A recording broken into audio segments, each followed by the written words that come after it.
Kesi ya uhaini inayomkabili kiongozi wa upinzani na mwenyekiti wa Chadema Tundu Antipas Lissu imeendelea kuwa miongoni mwa mashauri yanayofuatiliwa kwa ukaribu zaidi nchini Tanzania katika miaka ya hivi karibuni. Ni kesi inayobeba uzito wa kipekee kwa sababu mbili kuu. Ya kwanza ni hili ni shauri linalohusisha kosa la uhaini ambalo adhabu yake kali mno. Na pili ni kesi inayohusisha mjadala mkubwa kuhusu haki ya mshtakiwa kusikilizwa kwa uwazi dhidi ya madai ya serikali ya kulinda usalama wa mashahidi. Katika hatua za hivi karibuni, Mahakama Kuu ilitoa uamuzi uliozua mjadala mkubwa.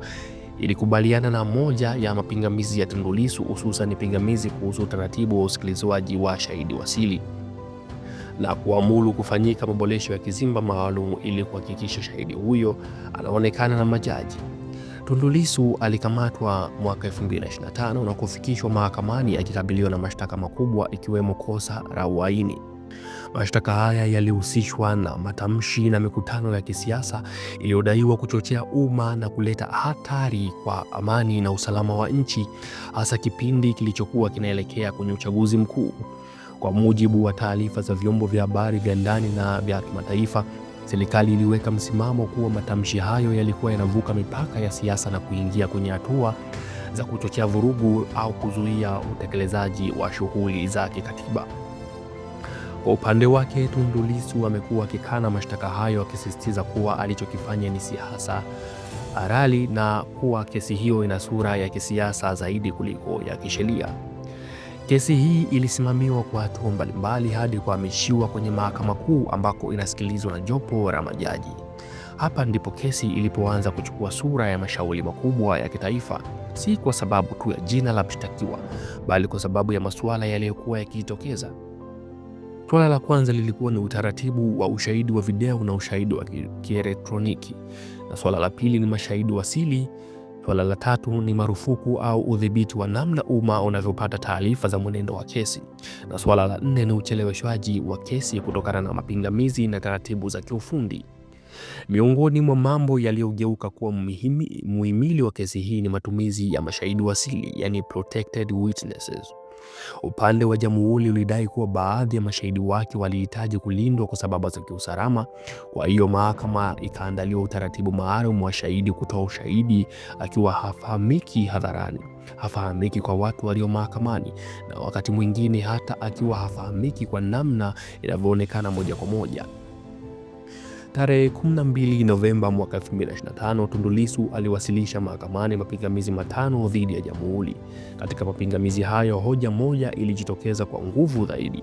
Hata kama sheria ya ulinzi wa mashahidi ingekuwa halali kutumika, basi shahidi huyo wasili alipaswa kuonekana na majaji. Lissu alieleza mahakamani kuwa utaratibu uliowekwa ulikuwa wa ajabu kwa sababu shahidi wasili anatoa ushahidi, lakini majaji hawamuoni shahidi huyo moja kwa moja.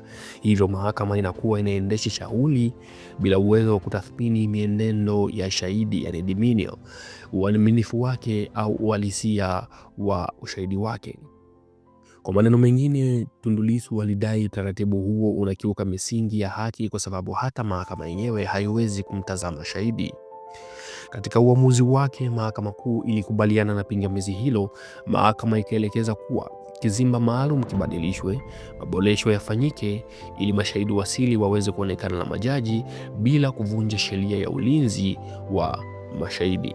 Hatua hii imepokelewa na wadadisi wengi kama ushindi wa kisheria kwa Tundu Lissu kwa sababu mahakama ilikiri kuwa utaratibu wa awali ulikuwa na mapungufu ya msingi. Ingawa pingamizi moja lilikubaliwa, taarifa zinaonyesha kuwa mahakama ilikataa mapingamizi mengine manne yaliyowasilishwa.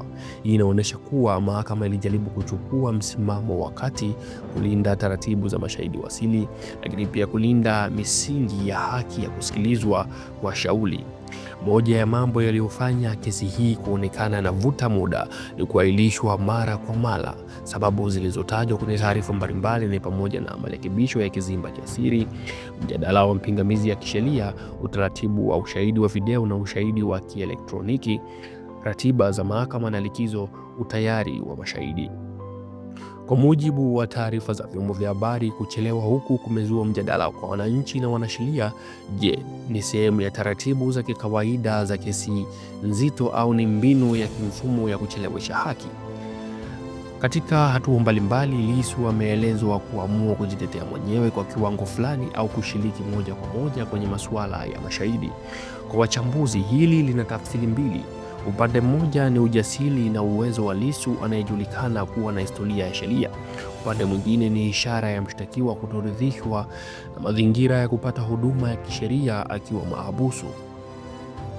Mashirika ya haki za binadamu kama Amnesty International yalitoa kauli zenye kuonesha wasiwasi mkubwa kuhusu kukamatwa na mashtaka dhidi ya viongozi wa upinzani, yakisema kuwa kuna dalili za kukandamiza upinzani kupitia mifumo ya kisheria. Ingawa mashirika haya hayaamui kesi, maoni yao yameongezea uzito wa kimataifa kwenye shauri hii. Vyombo vya habari vya kimataifa vimeripoti kesi hii kwa mtazamo wa demokrasia na uhuru wa kisiasa.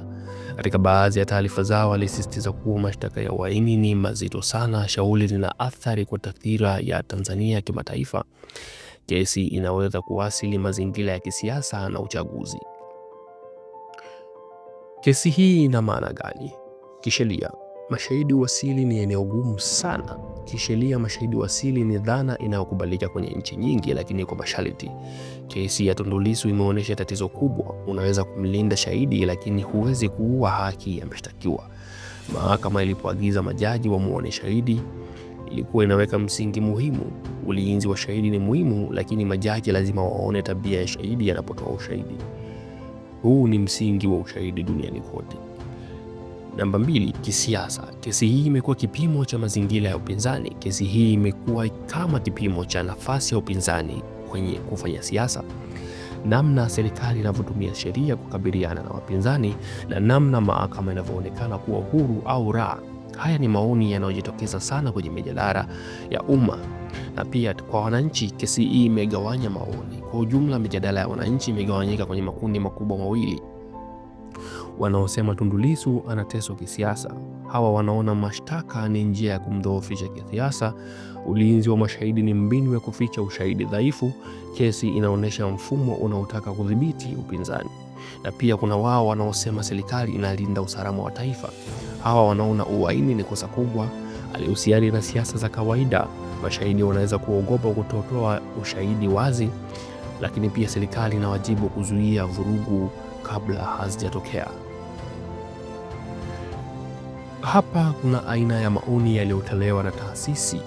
Kwa mfano, mahakama ilikubali pingamizi moja na kuagiza kizimba kiboreshwe. Vyombo vya habari kama The Citizen na East African vilielezea uamuzi kama hatua muhimu inayogusa haki ya mshtakiwa na uwazi wa ushahidi. Shirika kama Amnesty International ilielezea kukamatwa na mashtaka ya viongozi wa upinzani kama sehemu ya repression. AP na City News iliripoti kesi kama inavuta hisia kimataifa, hasa kwa uzito wa mashtaka ya uhaini.